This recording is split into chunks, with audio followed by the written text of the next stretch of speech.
तो इस फिल्म की शुरुआत होती है एक होटल को दिखाने से जिसका नाम है सोल किचन, जो इस फिल्म का नाम भी है। होटल का मालिक जीनोस नाम का एक लड़का है जो ही इस पूरे होटल को चला रहा था। अब वैसे वो थोड़ा आलसी सुस्त है, लेकिन फिर भी अपने सारे काम बहुत अच्छे से किया करता था। वो यहाँ का शेफ भी था, यानी कि खाना वगैरह भी बनाया करता था। उसके हाथ में इतना जायका था, इतने मजे मजे की खाने वो बनाया करता था कि हर रात को उसकी होटल में कस्टमर्स का रश लग जाया करता था। कस्टमर्स के यहाँ आने की एक वजह ये भी थी, खाना मजे का होने के साथ साथ यहाँ के रेट्स भी काफी कम थे। यहाँ जीनोस के साथ साथ होटल की बाकी वर्कर्स भी दिखाए गए। एक थी वेट्रेस, एक बार का मालिक, एक था बूढ़ा आदमी जो बेघर था, यानी वो यहाँ पर वैसे कोई काम तो नहीं किया करता था, लेकिन फ्री में उसे रहने के लिए जगह मिल जाती थी। जीनोस की एक दोस्त भी थी जिससे वो बहुत प्यार किया करता था। उसका नाम लूसिया था। वो एक काफी अमीर बिजनेसमैन की बेटी थी। हालांकि इन दोनों के बीच ताल्लुक तो था, लेकिन बात बात पर इन दोनों के बीच झगड़ा हो जाया करता था। जैसा कि लूसिया चाहती थी कि मैं शंघाई जाऊँ अपनी पढ़ाई पूरी करने के लिए, जबकि जीनोस नहीं चाहता था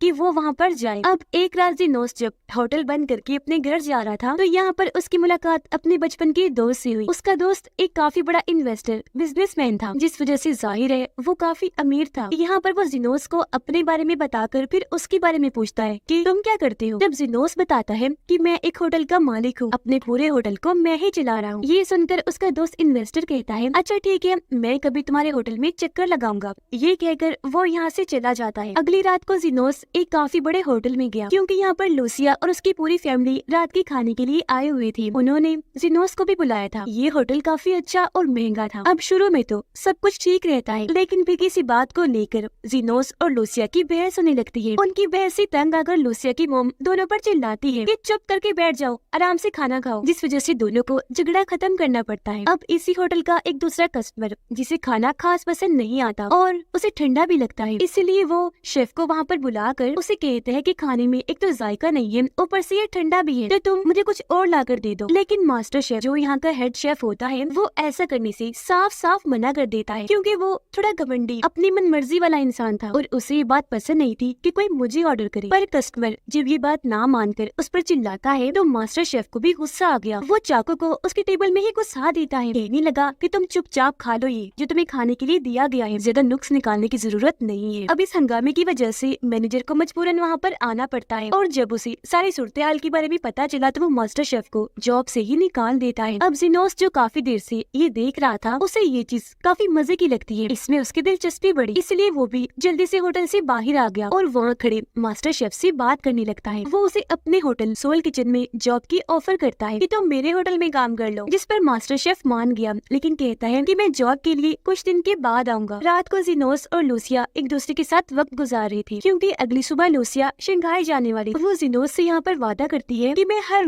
वक्त तुमसे राब्ते में रहूंगी, जिसकी अगली सुबह जीनोस उसे एयरपोर्ट पर छोड़ने के लिए जाता है। और यहाँ पर जीनोस दिल पर पत्थर रख के उसे अलविदा कहता है। वो यहाँ पर एक बार फिर से अपने प्यार का इजहार करता है कि मैं तुमसे बहुत प्यार करता हूँ, कोशिश करना कि जल्दी वापस लौट आओ, फिर हम दोनों शादी कर लेंगे। लूसिया को क्योंकि देर हो रही थी, इसलिए वो उसे गुड बाय करके वहाँ से चली जाती है। अगले सीन में हम जेल में एक कैदी को देखते हैं जो लूट मार के जुर्म में 1 साल की सजा काट रहा था। यहाँ पता चला कि ये कैदी और कोई नहीं बल्कि जीनोस का भाई है, लेकिन उसे जुए की बहुत बुरी लत लगी हुई थी, जिस वजह से उसने चोरी की थी। लेकिन क्योंकि उसके ताल्लुक बाकी कैदियों के साथ काफी अच्छे थे, तो इस वजह से उसे काफी अच्छी जेल में रखा गया। साथ ही उसे काफी सारी सहूलतें भी दी जाती हैं, जैसे कि वो हर वीकेंड पर यानी हफ्ते के आखिर पर जेल से बाहर जा सकता है और उसका जो दिल चाहे वो कर सकता है। लेकिन अगली सुबह होने से पहले पहले उसे वापस आना था। अब वीकेंड की शाम पर वो जाता है जीनोस के पास उससे मिलने के लिए, जहाँ जीनोस उसे देखकर खुश तो होता है, साथ ही काफी हैरान भी था। यहाँ उसका भाई जीनोस से मदद मांगता है, कहता है कि तुम मुझे अपने होटल में जॉब दे दो। वो कहता है कि अगर मेरे पास कोई जॉब होगी तो जेल वाले मुझे अक्सर ऐसे छुट्टियां देते रहेंगे। ये कहकर वो अपनी जेब से एग्रीमेंट पेपर यानी समझौते के कागजात निकालता है और जीनोस को कहता है कि ये लो, इस पर फौरन साइन कर दो। पर ये सुनकर वो तो सोच में पड़ गया, थोड़ा उलझा हुआ नजर आता है, और क्योंकि वो किसी मुसीबत में पड़ना नहीं चाहता था, इसीलिए अपने भाई को साइन करने से साफ साफ मना कर देता है। लेकिन जब उसका भाई उससे काफी मिन्नतें करता है तो उसे अपने भाई की बात माननी पड़ती है। है। जाहिर है वो अपने भाई से प्यार भी करता था, तो उस एग्रीमेंट पर साइन कर देता है। अगली सुबह जिनोस जब किचन में कोई भारी चीज उठा रहा था तो अचानक ही उसे दर्द होने लगी, क्योंकि उसे हर्निया था जो भारी चीज लगने से अब बहुत दर्द कर रहा था, जिस वजह से वो तड़पने लगा। अब उसे तकलीफ में देखकर जिनोस के वर्कर्स उसे डॉक्टर्स के पास जाने का कहते हैं, लेकिन वो मना कर देता है। काफी गुस्सा भी हो रहा था। कहता है कि मेरे पास हेल्थ इंश्योरेंस नहीं है जिससे मैं अपना इलाज करवा सकूं, मुझे ऐसे दर्द में तड़पना पड़ेगा। रात को वो जब लूसिया से बात कर रहा था तो वो जिनोस की परेशानी को पहचान लेती है। पूछती है कि आज तुम इतने परेशान क्यों लग रहे हो, जिस पर वो उसे सब कुछ बता देता है, यानी कि मेरी हर्निया चोट लगने की वजह से बहुत दर्द कर रही है। जिस पर लूसिया कहती है कि तुम मेरी एक दोस्त के पास चले जाओ जो हड्डियों, टिश्यूज और मसल्स की काफी अच्छी डॉक्टर है, वो तुम्हें जरूर कोई अच्छा ही मशवरा देगी। जिनोस कहता है अच्छा ठीक है मैं चला जाऊंगा, लेकिन एक बात बताऊं, मैं तुम्हें बहुत याद करता हूँ और मेरा दिल तुमसे मिलने का बहुत कर रहा है, मैं तुमसे जल्द मिलना चाहता हूँ। जिस पर लूसिया कहती है मगर ऐसा नहीं हो सकता, क्योंकि मैं यहाँ पर 6 महीनों के लिए आई, उससे पहले मैं नहीं आ सकती। अब ये सुनकर पहले तो जिनोस काफी उदास हो जाता है, लेकिन अगले ही पल बोलता है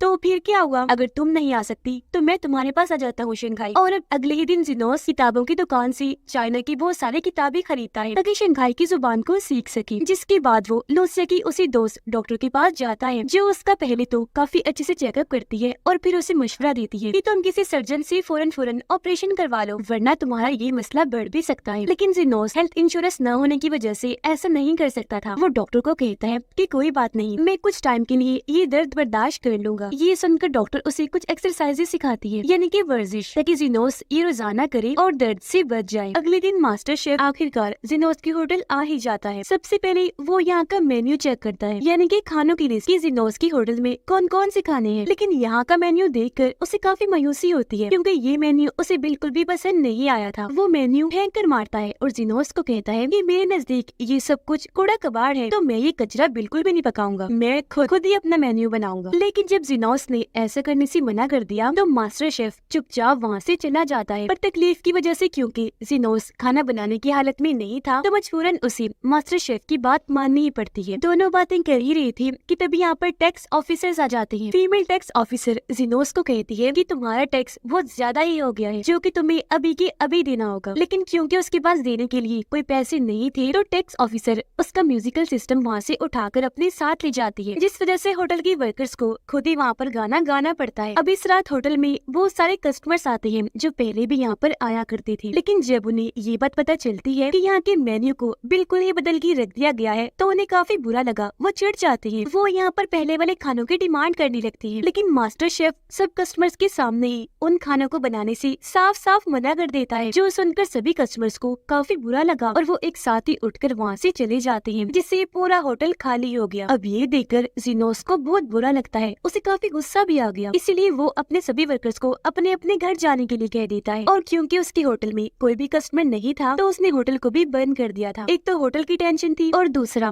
उसकी हर्निया का दर्द था, जिस वजह से जिनोस से ठीक से चला भी नहीं जा रहा था। और वो जब लेटा हुआ था तो तभी यहाँ पर उसका दोस्त वो इन्वेस्टर आता है। थोड़ी देर बातें करने के बाद वो जिनोस को घर से बाहर ले जाता है, जहाँ वो उसे अपनी बहुत सारी जायदाद और बिजनेस दिखाता है, जिनकी कीमत तकरीबन मिलियंस में थी। तभी उसका इन्वेस्टर दोस्त ये भी कह देता है कि अब जिनोस मैं तुम्हारे होटल को खरीदना चाहता हूँ, ताकि उसे खरीदने की बात मैं पूरी तरह तोड़वा दूँ और फिर उस पर पैसा लगाकर उसे काफी अच्छा बना दूँ, और जब मुझे उसकी बहुत अच्छी कीमत मिलेगी तो मैं उसे बेच दूंगा। ये सुनकर जिनोस को काफी दुख होता है, ये सोचकर कि हालांकि ये मेरा दोस्त है, लेकिन फिर भी इसने मेरी चीज पर नजर रखी हुई है। लेकिन फिर भी वो अपना होटल बेचने से साफ साफ मना कर देता है, क्योंकि जाहिर है होटल उसके लिए उसकी फैमिली की तरह ही था, एक किस्म का उसका घर था। अब इसी रात बाकी वर्कर्स फिर से होटल में म्यूजिक बजाते हैं, लेकिन इस बार वो अपने साथ कई सारे म्यूजिकल इंस्ट्रूमेंट्स भी लाए थे, यानी गाना बजाने वाली चीजें जो काफी बड़ी बड़ी थी, जिस वजह से उनकी म्यूजिक की आवाज काफी ज्यादा थी। और ये सुनकर आसपास के बहुत सारे लोग होटल के अंदर आ जाते हैं, जिससे एक बार फिर उनका होटल बढ़ जाता है। अब सारे कस्टमर्स को भूख लगी थी, इसलिए वो उनसे खाने की मांग करते हैं। और क्योंकि जिनोस तो खाना नहीं बना सकता था, इसलिए वो मास्टर शेफ को कॉल करके होटल में बुला लेता है। और बस तभी मास्टर शेफ अपना खाना बनाने का काम शुरू कर देता है। उसने बहुत सारे कई तरह की अलग अलग डिशेस बनाई, जो सबको बेहद पसंद आती है, क्योंकि एक तो उनका जायका अच्छा था और दूसरा की हर डिश नए अंदाज से ही पेश की गई थी। खाने का इतना अच्छा जायका था कि सारे कस्टमर्स चौंक जाते हैं, जो देखने से लग रहा था कि इनका होटल एक बार फिर से जिंदा हो गया है, जो धीरे धीरे मर रहा था। ऐसे ही फिर काफी दिन गुजर गए, जहाँ पर लोग उनके खानों, उनके माहौल और म्यूजिक की वजह से होटल को काफी पसंद करने लगे थे। यहाँ पर जिनोस के भाई ने भी अपने काम को सीरियस लेकर लेना शुरू कर दिया था। वो अपने काम काफी अच्छे से किया करता था। करें बात जिनोस की, वो तो अभी भी अपनी दोस्त लूसिया के पास शंघाई जाना चाहता था। इसी वजह से वो एक मैनेजर को ढूंढ रहा था जो उसके जाने के बाद होटल की देखभाल कर सके। अब जाहिर है वो इंसान ईमानदार भी होना चाहिए, और क्योंकि इस काम के लिए जिनोस को वेट्रेस परफेक्ट लगती है तो वो इसके बारे में उससे पूछता भी है कि मेरे जाने की बात कि तुम मैनेजर बनोगी मेरे होटल की, जिस पर उसने साफ साफ मना कर दिया, ये कहकर कि नहीं, क्योंकि मैं एक पेंटर बनना चाहती हूँ। अब आज रात और भी कई सारे लोग होटल में आ जाते हैं, जिनको देखकर सारे वर्कर्स और जिनोस खुश तो थे, साथ भी उनकी तादाद देखकर काफी हैरान भी। पर इन्हें पता चला कि पास ही में एक म्यूजिक पार्टी चल रही है, तो वहाँ से ही लोग यहाँ पर इनके होटल में आ रही है खाना खाने के लिए। कस्टमर्स की बढ़ती हुई तादाद को देखकर जिनोस के सभी वर्कर्स अपने अपने काम पर लग जाते हैं, जबकि मास्टर शेफ अपने काम पर खाना बनाने के लिए। उन्होंने अपना काम इतने अच्छे से किया था कि सारे ही कस्टमर्स को खाना उन्होंने काफी अच्छे से सर्व कर लिया था, और फिर कुछ ही टाइम में उनका होटल उस एरिया का सबसे मशहूर होटल बन जाता है, जिस वजह से जिनोस भी काफी पैसे कमाने लगता है। उसने कुछ पैसे अपने होटल पर भी लगाए और उसे बदलकर पहले से काफी अच्छा और नया बना दिया। अपने फ्री टाइम में वो मास्टर शेफ से कुकिंग करने की कुछ टेक्निक्स भी सीख रहा था, जिसकी महारतों को देखकर हम भी काफी हैरान रह जाते हैं। अब इस बीच जिनोस का दोस्त बार बार उसे ये कहता रहता था कि अपना होटल मुझे बेच दो, पर जब जिनोस उसे साफ मना करता था तो उसे सिर्फ मायूसी ही मिला करती थी। और फिर कुछ दिन के बाद हमने देखा कि जिनोस ने आखिर फैसला अपना ले ही लिया है। वो और किसी को नहीं बल्कि अपने ही भाई को होटल का मैनेजर बना देता है। अब उसने ये फैसला इसलिए नहीं लिया था कि वो उसका भाई है, काबिल एतबार होगा, बल्कि इसके अलावा उसके पास और कोई चारा नहीं था। अगले दिन दोनों भाई प्रॉपर्टी ऑफिस जाते हैं, जहाँ पर दोनों भाई एक कॉन्ट्रैक्ट साइन करते हैं, जिसमें जिनोस ने अपने होटल की हर एक चीज का इंचार्ज यानी कि मैनेजर अपने भाई को बना दिया था। यानी जब वो चला जाएगा तो उसके पीछे से पूरे होटल को उसका भाई ही देखेगा। ये करने के साथ साथ जिनोस ने अपने भाई को रहने के लिए अपना घर भी दे दिया था। और अब अगले ही दिन जिनोस एयरपोर्ट पहुंच जाता है, लेकिन जैसे ही वो वेटिंग एरिया में जाने के लिए आगे बढ़ता है तो वो ये देखकर काफी हैरान रह जाता है कि यहाँ पर उसकी दोस्त लूसिया है, जो काफी दुखी नजर आ रही थी। वो उसके गले से लग जाती है और बताती है कि वो असल में मेरी दादी की मौत हो गई है, तो उस वजह से मुझे यहाँ पर आना पड़ा था और अब मैं वापस जा रही। ये सुनकर जिनोस उसे रिलैक्स करता है, संभालता है, साथ में कहने लगा कि अच्छा मेरा इंतजार करो, मैं भी आता हूँ अपना सामान लेकर, जिसके बाद मैं भी तुम्हारे साथ शंघाई चला जाऊंगा। लेकिन लूसिया उसकी बात को अनसुना करके नजरअंदाज करती है और वहाँ से चली गई। और अब जैसे जिनोस अपना भारी सामान उठाने लगता है तो फिर से उसे हर्निया की वजह से कमर में जोरों का दर्द होने लगा। वो नीचे गिर जाता है, उसकी बुरी हालत हो गई और दर्द की वजह से अब तो वो खड़ा भी नहीं हो सकता था। इसलिए फौरन उसे हॉस्पिटल ले जाया गया, जहाँ पर डॉक्टर उसे बताते हैं कि फौरी तौर पर हमें ऑपरेशन करना पड़ेगा। पर अभी तक क्योंकि उस बेचारे के पास हेल्थ इंश्योरेंस नहीं थी, इसीलिए वो डॉक्टर से पूछता है कि ऑपरेशन के बगैर ही अगर गुजारा हो जाए तो कैसा रहेगा, मैं ठीक हो जाऊंगा ना। इस पर डॉक्टर कहती है कि नहीं, तुम ठीक नहीं होगी, उल्टा तुम्हारी हर्निया और बढ़ती रहेंगी, जिससे तुम्हारी हालत इतनी बुरी हो जाएगी और कमर में ऐसी दर्द होगा कि तुम्हारी हालत चलने के काबिल भी नहीं रहेगी। पर क्योंकि अभी उसके पास और कोई रास्ता नहीं था, इसलिए वो जिनोस को थोड़ी दवाइयाँ देकर मुकम्मल तौर पर उसे आराम करने को कहता है। तो इसीलिए अब जिनोस कुछ टाइम के लिए होटल ना जाने का फैसला करता है। इस दौरान वो बार बार लूसिया से भी राब्ता करने की कोशिश कर रहा था। इसने लूसिया को वो सारे कॉल्स की, लेकिन एक तो ना वो उसकी कॉल उठा रही थी और न ही खुद से उसने कोई राब्ता किया था। ऐसा लग रहा था जैसे वो जिनोस से दूर जाना चाहती हो या फिर कुछ छुपा रही हो। जिनोस को भी समझ नहीं आ रहा था कि आखिर वो ऐसा क्यों कर रही है। तो अपने सवालों के जवाब पाने के लिए वो उसके घर चला जाता है, जहाँ पर उसकी दादी का फ्यूनरल चल रहा था, यानी कि जब उन्हें दफनाया जा रहा था। यहाँ आकर जिनोस को पता चला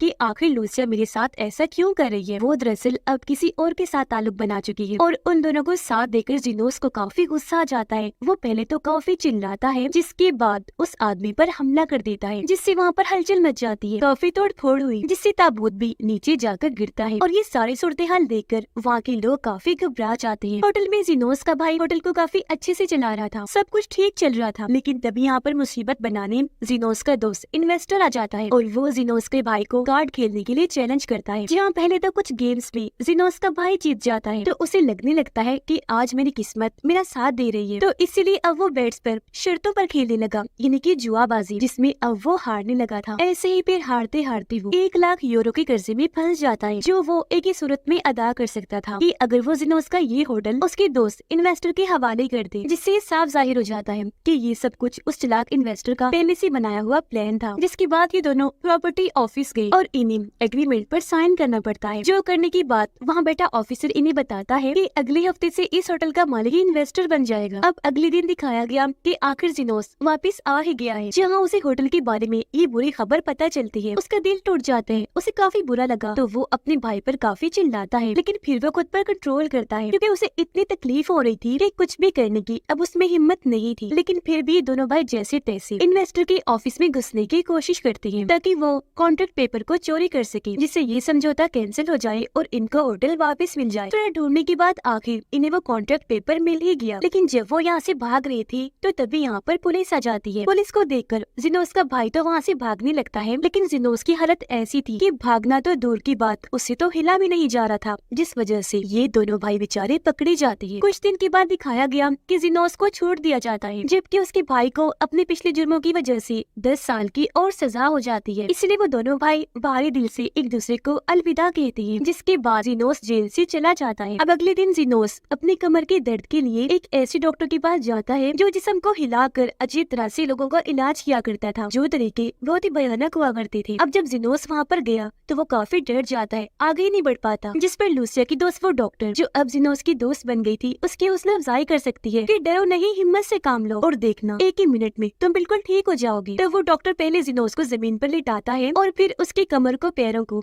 रस्सी से बांध देता है। और अब उसने जैसे जोर से रस्सी खींची, जिनोस की हड्डी में एकदम से झटका आया, जिससे उसका दर्द अगले ही सेकंड में चला गया। यानी कि आज उसका इलाज पूरा हो गया था और अब वो बिल्कुल ठीक था। और अब अगले सीन में हम कुछ साल के बाद का वक्त देखते हैं, जहाँ पर अब जिनोस एक होटल में ड्राइवर का काम किया करता था। जहाँ एक दिन फिर लूसिया जिनोस से मिलने आई और उसे कहती है कि चलो आप खाने पर चलते हैं। ये दोनों जब होटल में बैठे थे तो लूसिया उसे कहती है कि मैं तुम्हें यहाँ पर इसलिए लाई हूँ ताकि तुमसे माफी मांग सकूं कि मैंने तुम्हें धोखा दिया है, अपने किए पर मुझे बहुत शर्मिंदगी है। कहती है कि उस दिन मैं एयरपोर्ट से इसलिए भाग गई थी क्योंकि अपनी दादी की मौत की वजह से बहुत दुखी हो गई थी। और रही बात उस आदमी की जिसके साथ मेरा ताल्लुक है, चाइना जाते ही हम दोनों एक दूसरे से मिले और हमारे बीच ताल्लुक बन गए। मैं उससे प्यार करती हूँ जिनोस, और अब तो मुझे माफ कर दो प्लीज। जिनोस को ये सुनकर दुख तो होता है, लेकिन एक बार फिर दिल पर पत्थर रख के वो उसे माफ कर देता है, जिसके बाद वो उसे आगे का प्लान पूछता है। जब लूसिया कहती है कि बहुत जल्द मैं वापस शंघाई में उस लड़के के पास ही चली जाऊंगी क्योंकि हम जल्द शादी कर लेंगे। जिनोस का दिल टूट गया, लेकिन इसके लिए भी वो मान जाता है। अब जिनोस का भाई हालांकि जेल में था, लेकिन वहाँ पर हर कोई उसकी काफी इज्जत किया करता था। और फिर दिखाया गया कि उसी जेल में इन्वेस्टर भी आ जाता है क्योंकि उसे टैक्स ऑफिसर ने गिरफ्तार कर लिया था, क्योंकि एक तो उसने टैक्स नहीं अदा किए थे और दूसरा पैसों की हेरा फेरी में उसके पास सबूत थे। अब जिनोस को पता चलता है कि मेरे होटल यानी कि सोल किचन पर गवर्नमेंट ने कब्जा कर लिया है, तो वो खुश हो गया, दोबारा से अपने होटल को खरीदने का फैसला करता है। पर क्योंकि उस बेचारे के पास अब पैसे नहीं थे तो वो सीधा जाता है लूसिया के पास और पैसों की उससे मदद मांगता है। अब क्योंकि लूसिया को तो पहले ही उसके साथ धोखा करने की शर्मिंदगी थी, तो इसलिए वो जिनोस को 2 लाख यूरो का चेक दे देती है, जो पैसे हासिल करके वो काफी खुश हो जाता है। वो उस प्रॉपर्टी को खरीद कर एक बार फिर से सोल किचन की शुरुआत करता है और अब वो पहले से भी ज्यादा लगन से अपने होटल में काम करने लगा, मजे मजे के खाने बनाता है और वो खाना अपने इकलौती और पसंदीदा कस्टमर को खिलाता है, जो और कोई नहीं बल्कि वो डॉक्टर थी, जिसके साथ अब जिनोस की दोस्ती हो गई थी। दोनों ही एक दूसरे को पसंद किया करते थे। अब दोनों ये मजे मजे के खाने खाकर और सोल किचन होटल को दोबारा पाकर बहुत खुश थे और इसी के साथ ये फिल्म इधर ही खत्म हो जाती है।